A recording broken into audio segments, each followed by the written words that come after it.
That's never been different. I always use Enoch as an example. Think of it. He walked with God in this world for 300 years. You got a guy who walks with God, and he's so close to God, he goes to heaven without dying. And what impact? How many friends did he have? How many people did he have saved? How many multitudes of people followed him? Zero. None. Now, see, that don't add up to what you hear preachers preaching today. Something's not right. All I know is when I look in the Bible, no, the only ones he got on the ark. Now, I'm not trying to be discouraged. I'm being scriptural. Noah only got his family on the ark, and I'm not sure how eager and mentally in they were. Like Ham, I don't know if he got on the ark, but I don't know if his heart was on the ark. Put it that way. So I'm just saying, we can get very discouraged by philosophies we think the Bible teaches, but when we really look at them, maybe it doesn't fit what we're even hearing. So we always got to check.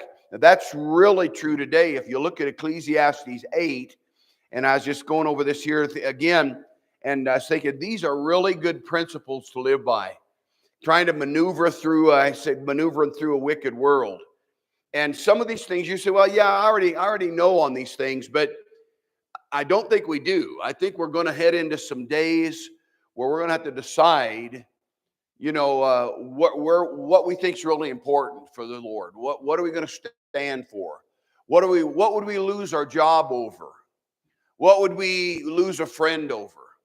I mean, literally, what would we do to say, I'm going to quit this job? If I got to do that, I'm quitting. Would you do that? How much money?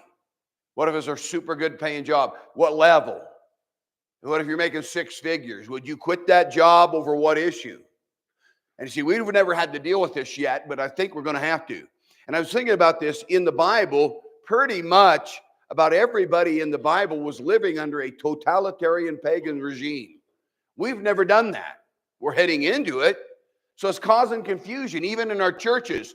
What do we allow in our churches? Do we put in the fog lights, the black light, paint the walls black and put in theater lights and have fog machines and laser shows? What do we think is needed? What do we think is right? What would Jesus do? Well, you got a whole Bible filled with men, is what we're going to see here today.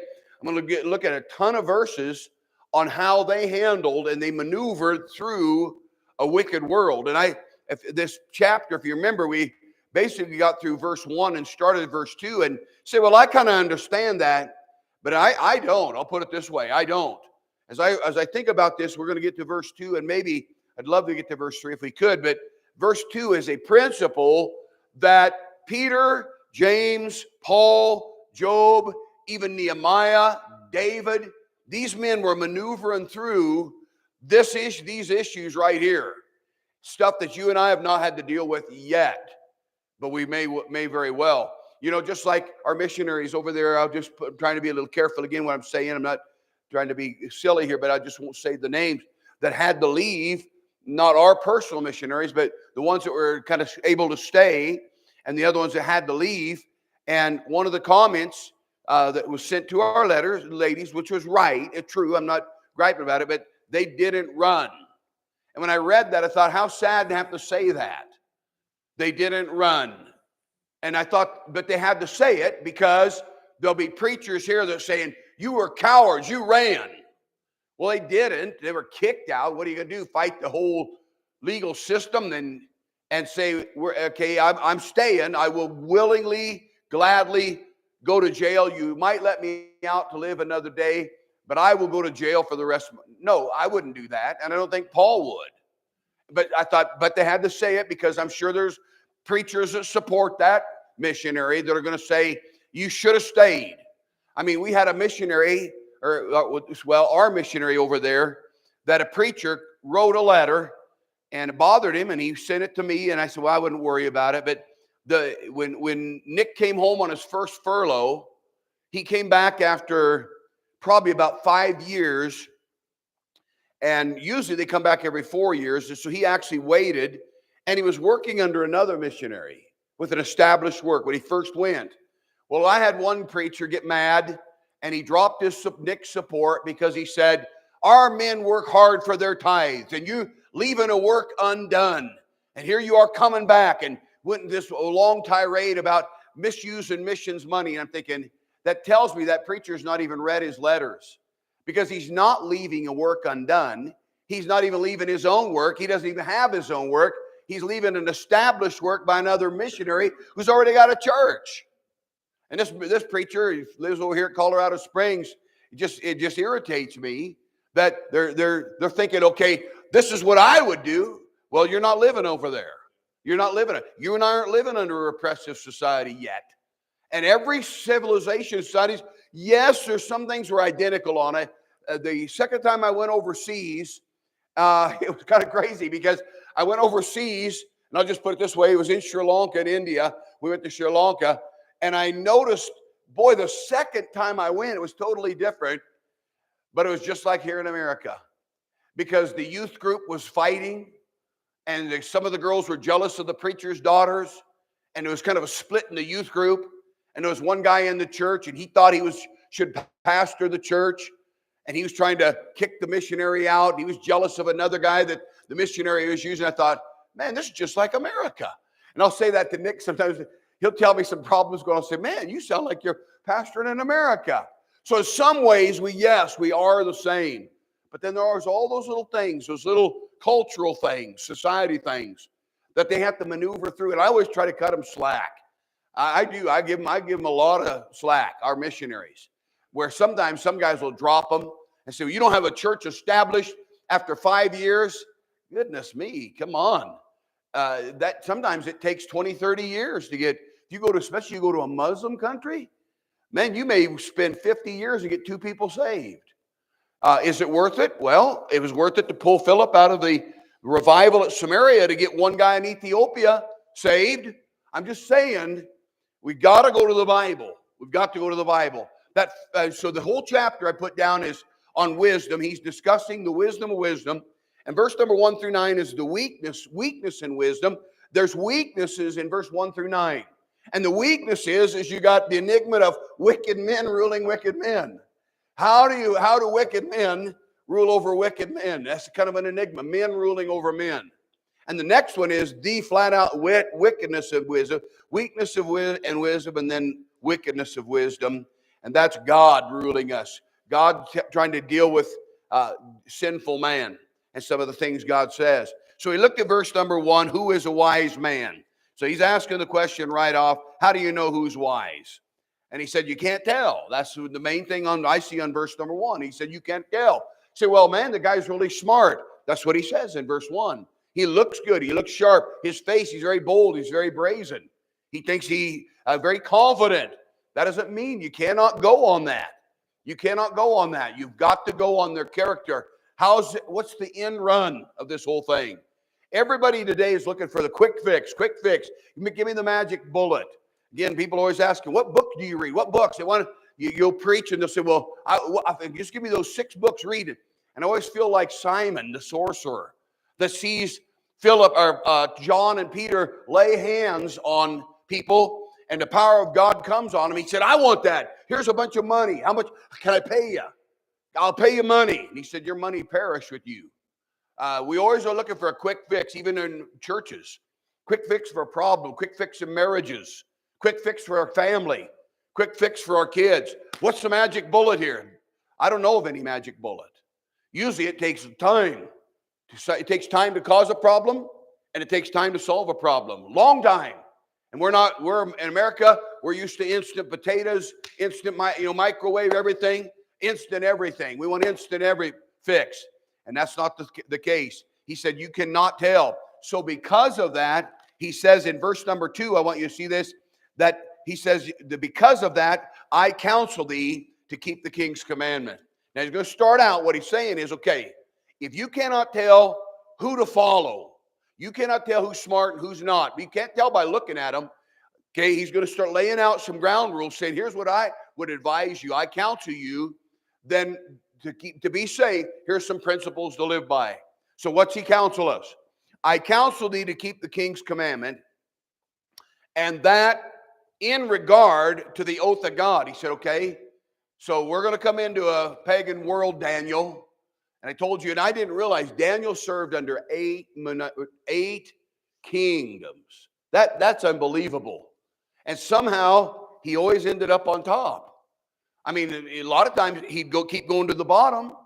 And are we willing to do that? Are we willing to die for certain principles? Daniel was willing to die over praying 3 times a day. Now listen, that was never required. You better know what you believe. You better know what you believe and why you believe it. And say, well, if it wasn't required, he didn't have to do it. I don't think God would have got mad at him. But I do think God was pleased with his decision, or he wouldn't have recorded it for us for the last 3,000 years. Some reason God looked at that and said, you know what? I kind of like that guy. Maybe the demon said, yeah, but he doesn't have to do that. I know, I didn't tell him to, but he loves me that much. I think I'm going to rescue him. But he was willing to die over that issue. That wasn't even a biblical, again, we're always saying, well, where's the Bible forbid drinking? Where's the Bible forbid dancing? Where's the Bible? Well, Daniel didn't have it. He didn't say, well, where's the Bible say you got to pray 3 times a day? It never does. But I know this, God liked it. And God was willing to take that guy and exalt him under 8 wicked empires and brought him out of that and put him on the throne pretty much.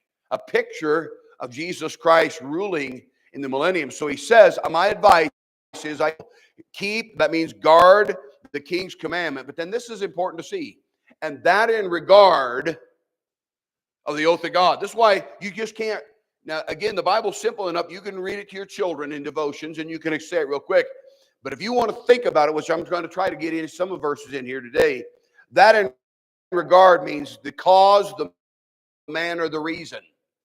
What he's saying is, do the very best you can in a wicked society to follow all the rules you can, because for the honor of God, for the sake of God. Some years ago, I preached for Christ's sake, and I don't mean that in a swearing word. Paul had said, I beseech you for Christ's sake. Well, now, again, we just say that, but we don't really think. He is literally saying, I'm asking you to do something that I really believe, if Jesus was standing here, Jesus himself, I'm asking you in his stead. That's what you're doing when you're praying.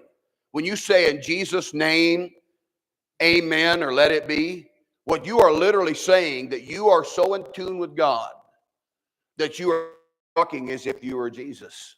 That's what you're saying. So I didn't know that. I know you didn't maybe know it, but it's still in. What do you think you mean in Jesus' name? If I went down here to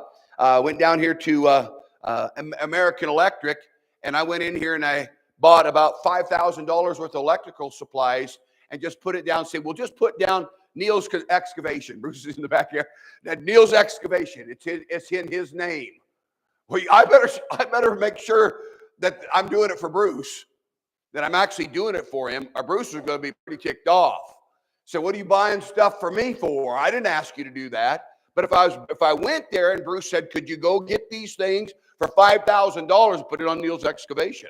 That's what you're doing when you're praying. You are literally praying as if you're Jesus.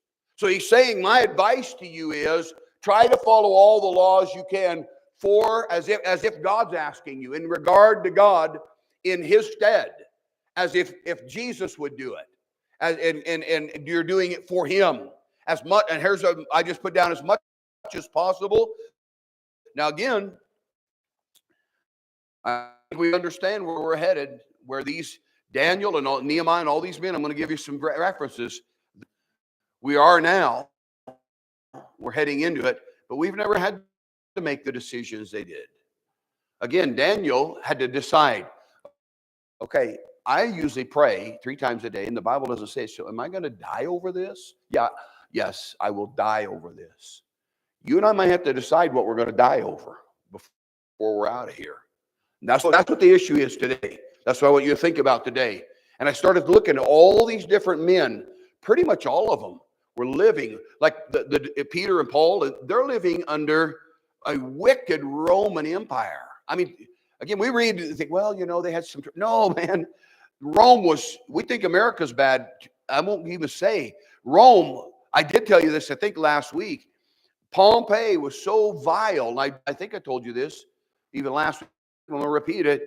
That when they discovered Pompeii and they had all these people frozen under Mount Vesuvius's ashes. And there's a guy robbing somebody. There's some they find that were their family. What happened is they fell and the ashes covered him in several layers. I don't know if it's 15, 20 feet of ash. And then their body rotted, and then things seeped in and filled those cavities up. So what they do is they find, it just looks like people frozen in time. And they'll find families or maybe a couple that are hugging each other as they're dying. Another one, a guy's robbing somebody. But the stuff they found, the items, the things on the wall was so vile, I told you last week, that the guy who discovered it said, rebury this. But today they dug it up and have tours on it. I'm just saying, that's how we are. So different today. So he's saying, as much as possible, submit to the authority of God. Now, with that, if that's the case, now we don't like this. I don't like it all the time. You know, I heard of the gaffe of the president I read here this morning. It's hard to be respectful, even on some of what the world's doing, even in America. It's hard. But listen, I'm telling you, Daniel was respectful to the guys that ruined his life. I told you that last week. I'll say it again. It was unbelievable what he did, what happened to him, and how respectful he was. Well, I don't like that. I know you don't, but it's still biblical. He said, in regard to God, he said, this is what God was telling you. The counsel from the Word of God is, God would have you do it. So I don't want to. God would have you do it. Well, I don't like it. God would have you do it. I don't agree with it. God would have you do it. As in regard to God, to the oath of God, as if God was making an oath and telling you, I'm telling you to do this, an oath from God. Now, again, that's hard to do. Let's look at some examples. Look over at Jude. The first one I thought of, and I briefly mentioned it, but I want you to see it, is in the book of Jude. And I've made this statement, and I've had preachers get upset on it. And I don't care. It's still true, because God lives by principles, and I'm glad he does, because if he didn't live by certain principles, we'd be dead. And I've quoted you often. God said, I am the Lord, I change not, therefore you sons of Jacob are not consumed. What he says is, I live by principles and rules, and it's a good thing, because if I didn't, I'd kill you. That's what he's basically saying. Let me quote it again. I am the Lord, I change not. Therefore, because I don't change, ye sons of Jacob, Israel is not consumed. I'd destroy you, but I'm living by principles. Now again, see, that's why God still loves Israel. And people are having a struggle with that. We're heading into some real strong anti-Semitism, and you better be careful on that.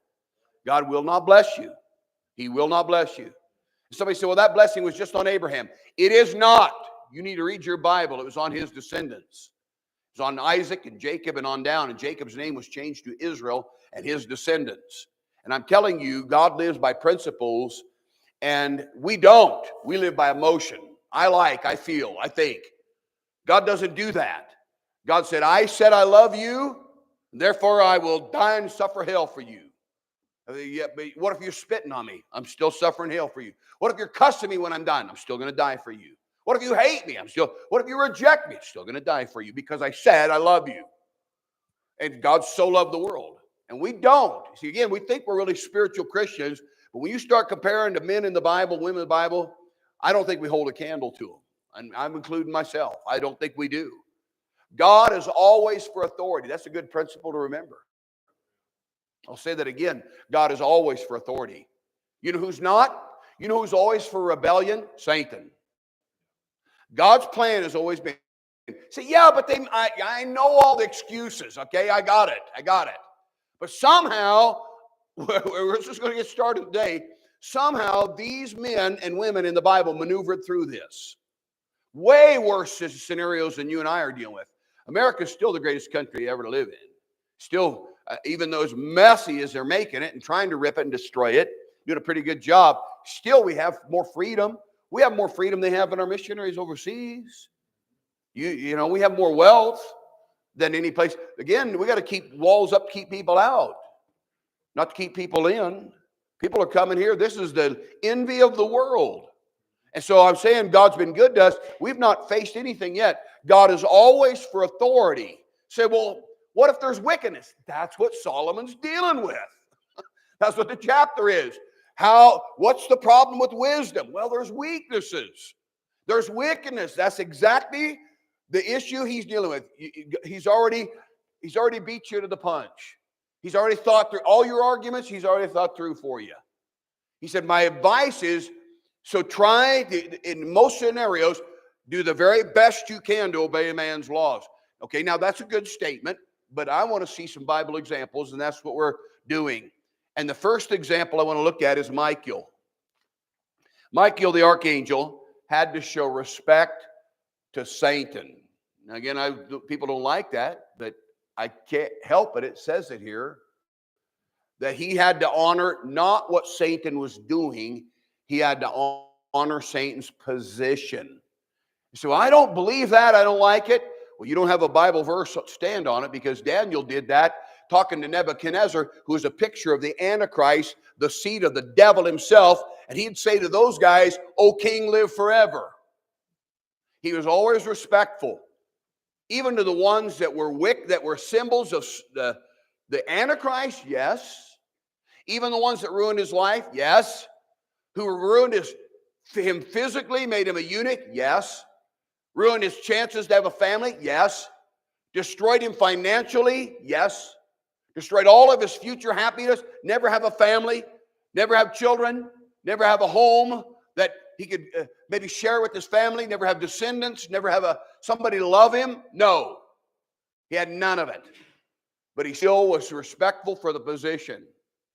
See, the devil always is after the one under authority. And people need to realize that. They always somebody under authority. That's the target of the devil, Eve. Satan wasn't after Eve. He was after Adam. And I've always said, and I will remind you, Cain was born when Adam was 130 years old. Now, I think that's important, because that means that Adam and Eve weren't living in bliss for 1,000,000 years. Maybe 100 years.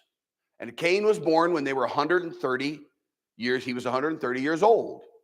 So as the devil is watching them, I'm sure he tried for 100 years trying to get to Adam, trying to tempt Adam, trying to get him. And he couldn't get him, but he had to, because he was the one in authority.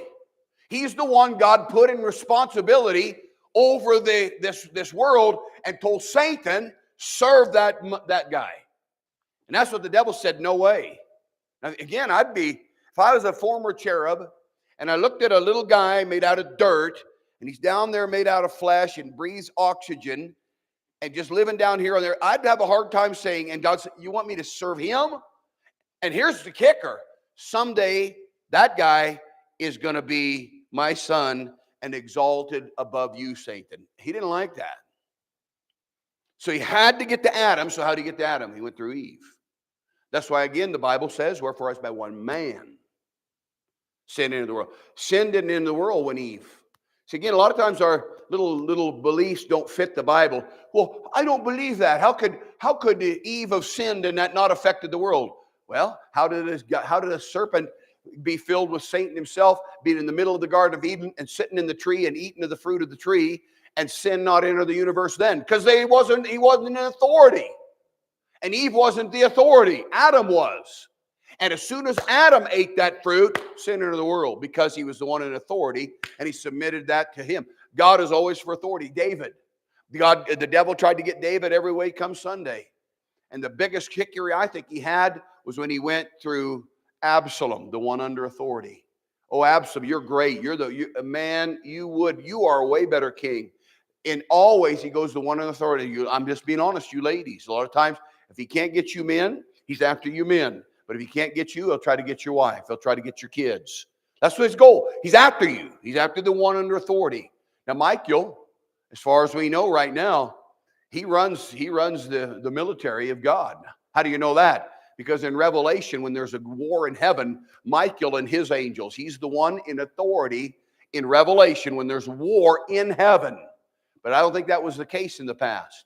I think earlier, Lucifer was top dog because he sealed up the sum full of wisdom, perfect in beauty. But look at Jude, and we'll just get a couple more verses in here. And boy, you talk about blunt statement. Verse 8, likewise also Filthy dreamers. That ain't a good statement. Filthy dreamers defile the flesh, despise dominion, speak evil of dignities. He said, now I'm going to talk about some people that are wicked. They're filthy. They're wicked. They despise power. Dominion, the Bible talks about dominions and powers. That's one of the titles in the spirit realm. Principalities, powers, and dominions, the Bible talks about. We wrestle not against flesh and blood, but against principalities, against powers, against dominions. They have dominion. They're in authority. There's somebody that's got authority. And he said, what these guys do, these filthy people, they despise it. They look down on it. Well, you know who started that? Lucifer did. He despised God's dominion. He despised God's authority. He despised it and said, I want that. He doesn't. He's being selfish. God's keeping this all to himself. I want it. He's rebelling against authority. God is always for authority. What if it's wrong? Then we got to start kicking in some of these things we're going to look at. We won't get to them today. How did David, how did Nehemiah maneuver through a wicked society? We're headed there. Keep reading. Look at the next verse, the one I want you to get. Yet, he said, not only that, even Michael, the archangel. Now, this up here is the ark.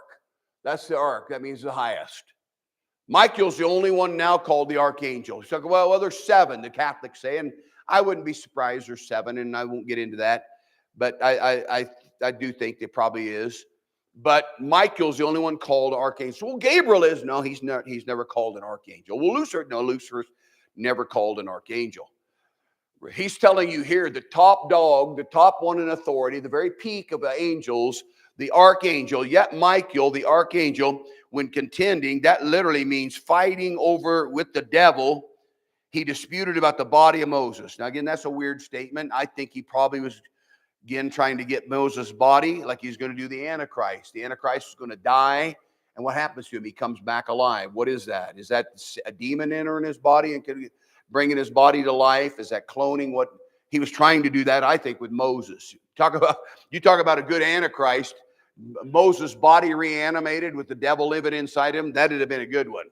Probably that's something like that. Again, so how would you know that? Because that's the end run of the devil. I know. Isn't that the final plan of the Antichrist? We know that. And so everything else is leading to that. So I wouldn't be surprised this is leading to that. But he was fighting over the body of Moses. Now that's weird. When Moses died, if you remember, nobody buried him. God buried him.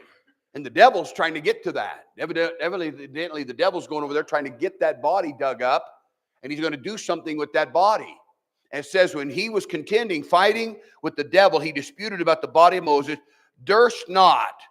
That means he did not even venture a thought. He did not dare to bring against him a railing accusation. He didn't even badmouth him. He didn't even badmouth him. A railing accusation. Now he's talking about filthy dreamers that speak evil of dignitaries, authorities. I'm saying again, God is always for authority. He's always for authority. Say, what if it's bad? He's still for authority. So I don't believe that. You ever heard of Calvary? That was all illegal. So what did Jesus do? He submitted to it. But he was innocent. He submitted to it. But it wasn't right. He submitted to it. It wasn't fair. He submitted to it. It was wicked. He submitted to it. Shouldn't have been. He submitted to it. See, we don't like it. Say, well, I'm not going to do it. I'm not going to show respect. I'm not going to knuckle on this. Well, go ahead. But you don't have a leg to stand on in the Bible. He's saying these people, even Michael, he's top dog. When he's fighting Satan, wicked Satan, dared not bring against him a railing accusation, but said, the Lord take care of you. That's what he says. Look at it. He durst not means he dared not. Now again, those words aren't in there for just filler. He didn't dare fight him or mouth off to him. Durst not bring against him a railing accusation, but said, the Lord rebuke me. Now what's interesting to me is, say, well then why did later you said in Revelation 12 there was war in heaven, and Michael and his angels fought, and the dragon and his angels fought, and they were cast, their place was found no more in heaven. They were cast down to the earth. You know why? because God gave him the approval over here and he didn't over here. Wasn't time. It obviously it's very clear. It's not time. And he said, no. He said, that's not my position over you right now. Now later on, that God's going to say, sick him, get him, kick him out. And folks, can you imagine that war? Wow. Imagine dumb Hollywood trying to picture the devil and all his demons in heaven going to war. Now, I've seen some pretty wild little kiddie cartoon Bible stories of Gabriel and Satan. And man, some of them are, I'll be honest, I look at some of them and I'm glad God didn't ordain TV, and I'm glad he didn't ordain visual. See, everybody say, well, you remember 85% of what you see and 11% of what you hear, therefore, everything needs to be visual. God didn't do that, because then that had been pride. He goes, these things have I written unto you. It is written. He wrote it so you could read it, and then by faith believe it instead of believing your eyes, because your eyes deceive you. And he knows the devil goes through the eyes, Eve and Samson and David, so he don't like going through the eye. He'd rather go through your heart. As you decide, you read it and say, I believe that, and then by faith you live it. You see what I'm saying? But here he says again, he says, let me keep reading. But these, the people that won't listen to this advice, these speak evil of those things which they know not. He said, the problem is you don't know. You don't know if God's in this. And Daniel didn't know if Nebuchadnezzar, again, he literally becomes a picture of the Antichrist going nuts. He's like a fallen cherub. But Daniel's a picture of Jesus. So if he'd have fought this whole thing, you wouldn't have the book of Daniel. And Daniel wouldn't have accomplished all this. Did Daniel know it? No, he didn't. So what'd he do? He did the best he could in obeying the laws he could. Because he was actually, what happened is, it ended up being a beautiful picture of Christ. And Daniel is a wonderful type of the Lord Jesus Christ. So he's saying, my advice to you is, do the very best you can to follow the laws, the best you can, as if God was giving you an oath to follow them. Now again, you say, well, man, that's kind of a fine dance. I know, I got you. I'm just saying, I know people will fight me on this, but we'll look at some examples next week of how some things, maybe you can pull some things out. Say, well, is this worth losing my job over? Is this worth me being destroyed financially? People ask me all the time, Pastor, I've got this business deal and I'm praying about this, but I'm not really sure. Is this morally right? You're making these decisions whether you understand or not, but it'd be better to decide what's important, get your principles down. Again, God lives by principles. And he's saying, well, the safest bet, then throw a blanket on it. Do the very best you can to obey all the man's laws, even if you don't like them. That's kind of what he's saying. But let me keep reading here. These speak evil of those things which they know not, but what they know naturally as brute beast, like an animal. In those things they corrupt themselves. So if you don't want to do this, you're going to make corrupt decisions, wrong decisions. Woe unto them, for they have gone after the way of Cain and ran greedily after their Balaam for reward and perished in the gainsaying of the Lord. These are spots on your feast. And on he goes. This is probably some of the most roughest things he could accuse somebody of. Maybe it was somebody in church. He said, there's spots on your feast. They eat with you, but they're wells without water. They're clouds without rain. They're trees without fruit. They say they're saved, but they're not. Who's a wise man? Not these people. Say, yeah, but they're really smart. He's telling you they're not smart. Then you can tell by how it ends up. So I'm just going to stop there. That's only one. We're going to look at several. That's Michael. And again, he had to show respect for the authority, the position God had allowed Satan at that time to be. And he said, this isn't my place right now. What you're doing here, God's going to take care of it. And I'll deal with you later. And later on, he has the ability and the God-given power to kick Satan out of heaven, but not here. Not here. So what's he do? He submits to that. Say, yeah, but what the devil is going to do was wrong. I know. But God can take care of it. See, here's why we won't do that, because we don't live by faith. Oh, preacher, if I did that, that ruined me financially. Maybe. Maybe destroy you financially. How many times did Daniel have to make that decision? If I go pray, though, they're going to kill me. If I pray, that's going to ruin, they're going to take all my wealth. I'll lose my house. I'll lose my future. I'll lose my life. And it's not even a biblical thing. But I think I'm going to do it anyway. And for some reason, God looked at that young guy, Daniel, and let him live till he was about 90 years old, serving under 8 pagan, wicked, vile kings. And somehow he maneuvered that. You know why? Because God gave Daniel real wisdom. And that I don't have that many times. We try to get wisdom from below, and God's not really interested. He wants wisdom that comes down from above, and that's by waiting on God and praying, seeking His face on decision. A lot of times we want to jump and run. Hey, I got to do this, man. I got to do this fast. This is a good deal. I don't like doing that. The older I get, the more I'm saying, I'm just going to wait on God, see what He does. Let's bow our heads for a word of prayer. Father, thank you so much for the good things in this world and this country. Just a wonderful time to be not only alive,